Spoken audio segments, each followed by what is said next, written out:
तो प्राचीन काल में किसी नगर में एक सेठ जी रहते थे।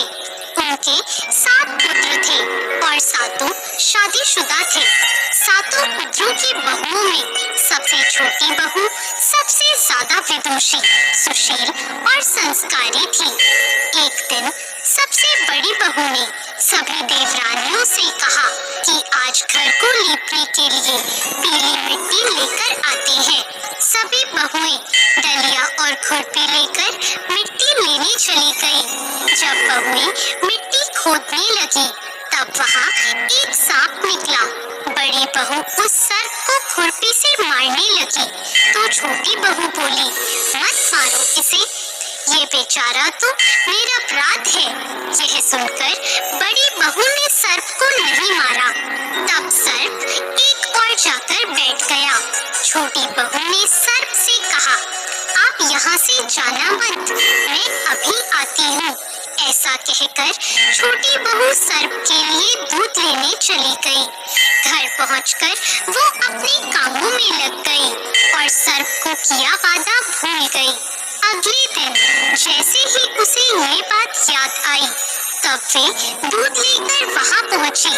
तब उसने देखा सर्प तो वहीं बैठा है। सर्प को देखकर वो बोली, भैया मुझे माफ कर दो, मैं अपने कार्य में लगकर आपसे किया वादा भूल गई। तब सर्प बोला, मुझसे झूठ बोलने के लिए मैं अभी तुझे डस लेता, लेकिन तूने मुझे भैया कहा है, इसलिए मैं तुझे छोड़ रहा हूँ और आज से तू मेरी बहन हुई। तुझे जो चाहिए मांग ले। छोटी बहू बोली, भैया मेरा कोई नहीं है, मुझे एक भाई मिल गया, मुझे और कुछ नहीं चाहिए। बस जब भी मैं अपने भाई को पुकारूं तुम चले आना। कुछ दिनों बाद सावन के महीने में सेठ जी की सभी बहुएं अपने अपने पीहर जाने लगी और छोटी बहू से बोली, तेरा तो कोई पीहर नहीं है, तू कहाँ जाएगी? यह सुनकर छोटी बहू बहुत रोई।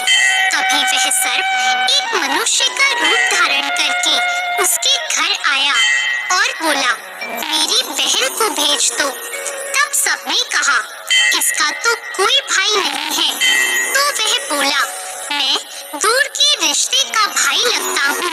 इस तरह विश्वास दिलाने पर घर के लोगों ने छोटी बहू को उसके साथ भेज दिया। रास्ते में उसने छोटी बहू को बताया, बहन मैं तुम्हारा भाई सर्प हूँ और तुम्हें अपने साथ अपने घर नागलोक ले जाने आया हूँ। तुम डरना मत, तुम मेरी पूंछ पकड़ लो। छोटी बहू ने सर्प के कहे अनुसार किया। जैसे ही वह नागलोक पहुँचे, नागलोक के धन ऐश्वर्य को देखकर छोटी बहू चकित रह गई। सर्प उसे अपनी माता के पास ले गया और बोला, माता ये मेरी बहन है, इसने मेरी जान बचाई थी और यह कुछ दिन हमारे साथ रहने आई है। सर्प की माता ने छोटी बहू को गले से लगा लिया। अब वह वहाँ खुशी खुशी रहने लगी। वहाँ शेषनाग के बहुत छोटे छोटे बच्चे जन्मे हुए थे। वह रोज देखती कि माँ सभी को रोज दूध ठंडा करके घंटी बजाती। घंटी की आवाज सुनकर सभी बच्चे वहाँ आकर दूध पी लेते थे। एक दिन वह माँ से बोली, माँ आज मैं दूध ठंडा कर देती हूँ। अभी दूध ठंडा भी नहीं हुआ था कि उसने जल्दबाजी में घंटी बजा दी। घंटी की आवाज सुनकर छोटे छोटे सांप दौड़ पड़े। दूध पीते ही कईयों के फन जल गए। सभी सर्प बोले, हम इसे डसेंगे, परंतु माँ के समझाने पर बच्चे मान गए।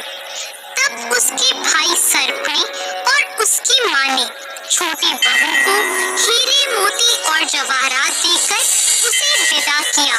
इतनी सारी धन दौलत देखकर बड़ी बहू बोली, भाई ने इतनी सारी दौलत दी है तो इसे झाड़ने के लिए एक सोने की झाड़ू भी दे देता। यह सुनकर सर्प ने सोने की झाड़ू भी लाकर दे दी और उसकी माँ की तरफ से हीरे मोती और मणियों का एक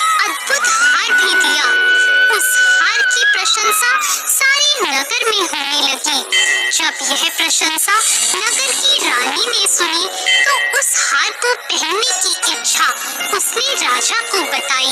राजा ने तुरंत अपने सैनिकों को वह हार लेने भेज दिया। राजा के डर से सेठ जी ने छोटी बहू का हार सैनिकों को दे दिया। इस बात से छोटी बहू बहुत दुखी हुई और अपने भाई सर्प को याद करके उसे सारी बात बताई। सर्प बोला, बहन तुम दुखी मत हो, राजा खुद तुम्हें वह हार लौटाने आएंगे। रानी ने जैसे ही वह हार पहना, वह हार सर्प बन गया और रानी ने डरकर वह हार फेंक दिया। यह देखकर राजा ने छोटी बहू को उपस्थित होने का आदेश दिया। सेठ जी स्वयं छोटी बहू को लेकर गए। राजा ने छोटी बहू से पूछा, तुमने क्या काला जादू किया है? छोटी बहू बोली, राजन मुझे क्षमा कीजिए, यह हार ऐसा ही है। ये हार मुझे मेरे भाई ने दिया है। इतनी देर में वह नाग वहां प्रकट हो गया। नाग बोला, यह मेरी बहन है और यह हार मैंने इसे दिया है। यह देखकर सभी लोगों ने नाग देवता को प्रणाम किया। क्योंकि उस दिन पंचमी तिथि थी, इसलिए उस दिन से नाग पंचमी का त्योहार मनाया जाता है। तभी से सभी स्त्रियां सर्प को अपना भाई मानकर उसकी पूजा करती हैं। तो दोस्तों, कैसी लगी आपको आज की ये कहानी?